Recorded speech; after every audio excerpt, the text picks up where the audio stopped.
Yo, what's up, everybody? It is Saturday, February 25th.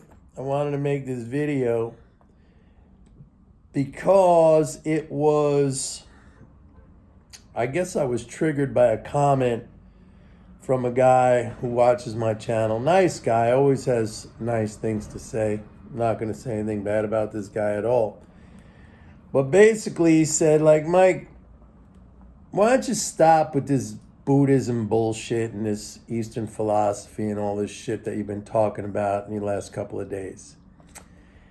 And, he went on to say, like, this just doesn't apply in our world, in the Western world, in the Judeo-Christian world and stuff like that. And it's just like, okay, I get it. I mean, it's different. Definitely different. But here's the thing, okay? Because, like, the comment came as a result of, I think, a video I posted about attachments. And I tried to discuss or correlate. This was kind of like a mental game kind of video. Attachments, especially as traders, as investors, we have attachments, and our attachments are related to desired outcomes, like anything else. It's like relationships or anything else, okay? Your job, your family, your relationship with your spouse or your significant other or your kids or whatever. There are attachments there. And those attachments can be, I'm not saying all the time, I mean, they can be a source of joy, they could be a source of suffering. But I know, look, I've been doing this, just backtracking a little bit. I've been in this business for over 40 years. A lot of people know me from, I've mentioned before, I've been a member of 4 different futures exchanges. I've been a floor trader. I've managed money for a major hedge fund. I ran a proprietary trading desk for a major international bank, blah, blah, blah, on and on, okay? But the biggest takeaway or the biggest thing or the biggest factor in my career as to whether or not I had success or failure was like my mind. It wasn't about, I was always a good analyst. And that goes way before even I got involved in MMT. That goes back to the days when I was doing just like technical analysis and stuff like that. But it's your mind, man. And it's like, here's the thing. When it comes to investing, like, our attachments are based on desired outcomes. Like, we want to make money, right? We're in this to make money. I practically laughing because, over the course of many, many years of coaching people and stuff like that and just talking to people and understanding people, I know I've found that some people are not even in it to make money, even though they won't admit that to you, but they're in it for the action. They just want the action. They want the excitement. It's like a gambling addiction, okay? It's not even about the money. It's just like you want to do it. It's that adrenaline rush when you make it, and the endorphins and stuff. And it's just like it's a terrible addiction. It can be a terrible addiction. And what I've tried to do, over the last years now that I've been making these videos, is to try to get people off of this mentality of addiction and try to make them understand that you can create wealth. You can build wealth over time with, like, the right thinking and patience and stuff like that. Like, this is non-addictive. This is something that it's a scientific formula if you apply it. But again, it takes that mental game. And the reason I started talking about this Eastern philosophy shit and the Buddhism is because these attachments, like I said before, like, people want outcomes, right? They want to make money.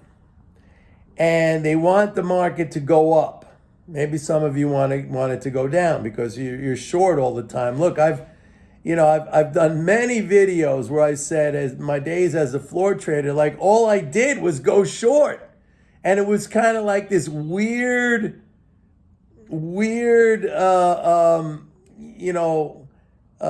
psychology of floor traders, at least most of the ones that I knew. We just wanted to sell the market and wanted it to go down. And actually the biggest traders in every single pit that I've traded in, all right? The biggest traders and the most successful traders, they were always on the long side of the market.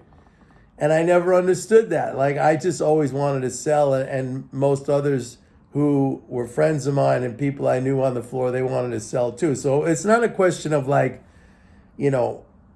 me trying to convince you to be a perma bull and it's always going to go up. Like, I did the short side, okay? And if that's your thing, okay, that's your thing. But the reason I started talking about attachments is because, like, when you are attached to a desired outcome, like you want it to go up, you want money. We all want money. We're in this to make money. And it doesn't happen. It causes suffering. And I know it causes suffering because people, like, I could see from comments, I could just go online. It's like, oh, the market's going down. Things are going to hell. It's shit. A number came out, or Powell said something, or the Fed, and this is terrible. And it's like, it causes suffering. And that causes emotion, all right? It generates an emotional response within you. And once that emotional response is generated, then you tend to make bad decisions. You lose track of what you should be focusing on. All right? And the outcomes are just going to be bad. And that's going to create a vicious circle where, you're going to have bad outcomes and you're going to suffer. And as a consequence of that suffering, that emotional suffering, you're going to behave in a way that's going to be counterproductive to what you are trying to achieve, all right? So the fact that I attached it to like Buddhism or Eastern philosophy, if that turns you off, I'm sorry, okay? But I mean, what I'm trying to say is that there's ways to frame this in your head. Not so much frame it, but you have to understand what's going on. And again, it's all about the mind. Like I said, I've been in every situation you could possibly imagine, and it was my thinking that made the money for me, not my doing, okay? And by thinking, I mean not so much the analytical process, but my personal self-control. So where am I going with this? Where am I going with this is that you gotta release yourself. You gotta try to release. First of all, before I even get to that, you have to understand that wanting a desired outcome is not necessarily going to bring you that outcome, okay? That is an attachment. You want a desired outcome. Your attitude or your state of mind should be like neutral, okay? And if it's neutral, that will allow you during times when things are not going your way, when you're not getting that desired outcome, when that attachment is not there and you're suffering, that'll allow you to, it won't cause you, let me put it this way, it won't cause you to go through that much suffering. And it's the suffering that causes the emotion, and the emotion causes bad reaction. Let me maybe I'm getting a little bit too esoteric, but I'll give you an example.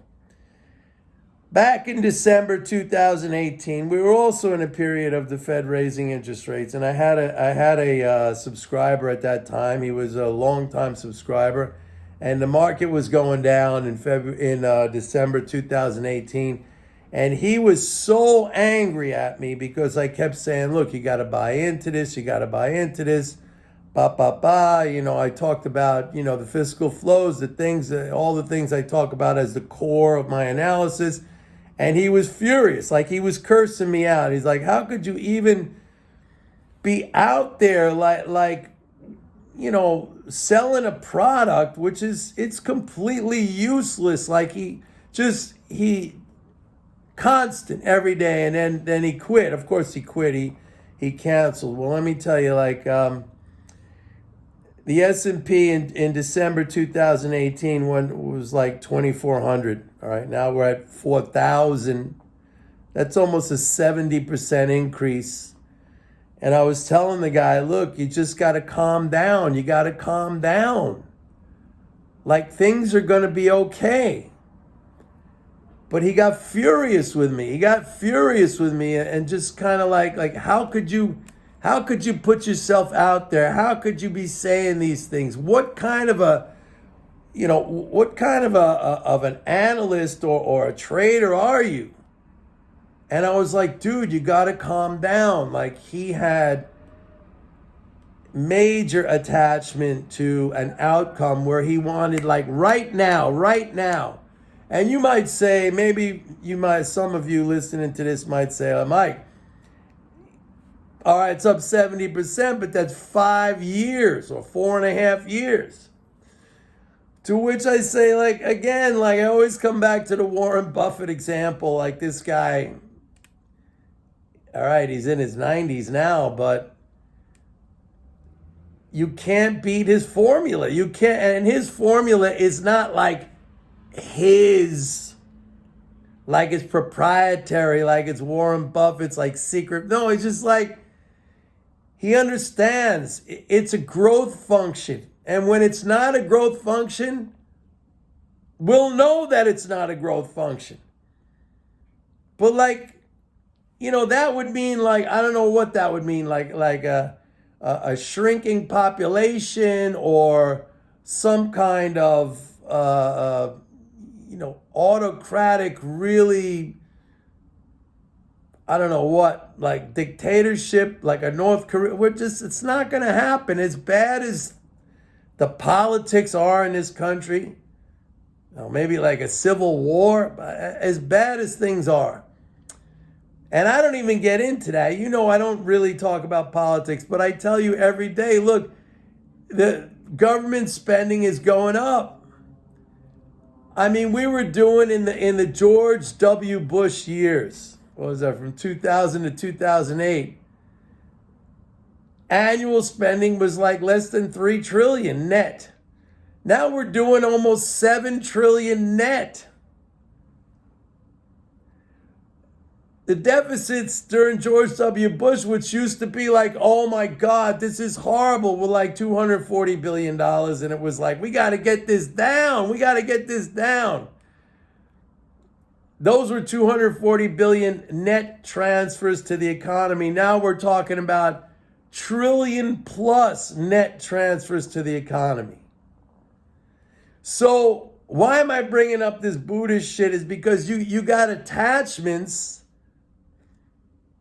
that you want these outcomes, and if you don't get these outcomes, you're pissed off or you're stressed out or you're angry or you're telling me I don't know shit. And that's fine. All right? You're entitled to do that. And you're entitled. And look, let me just say this. The Western philosophy, the Judeo-Christian philosophy, I'll be the first one to admit it brought the world many, many great things. Okay? I think all of the modernization of you. Look, I just spent like a fucking weekend last weekend. I was out in the woods and thinking like people used to live like this. I was so happy to come back to New York and see like a big city where there's warmth, there's convenience, there's all these things. Like I didn't really appreciate it. I wanted to put myself out there in this like hardship, and I fucking hated it. I thought I was this big outdoorsman guy. It was horrible, man. I couldn't sleep. I was getting rained on. I was freezing. I was soaking wet. The Judeo-Christian, ethos, whatever you want to call it, it brought the world this stuff, which is fantastic. I'm not putting it down. But it also brought the world, depression and suicide and divorce and, inequality and a lot of other stuff too. And all I'm trying to do, and if you want, I'll stop doing it. I'll stop doing it. Because apparently some of you guys don't like it. You just want, hey, Mike, just stick to your thing, which is MMT, and then shut the fuck up about anything else. And okay, if that's the thing, that's what I'll do. But I thought I was trying to help with the mind game. That's all I was trying to do. So, I'm sorry. I apologize. But me personally, I believe in expanding my mind. I believe in expanding my horizons. I put myself out there sometime. You know me, like I wear my emotions on my sleeve. What you see is what you get when it comes to Mike Norman. Okay? There's no like ulterior motive or something going on behind. I mean, those of you who really know me, you know that to be true. Anyway, love everybody. Take care. Bye.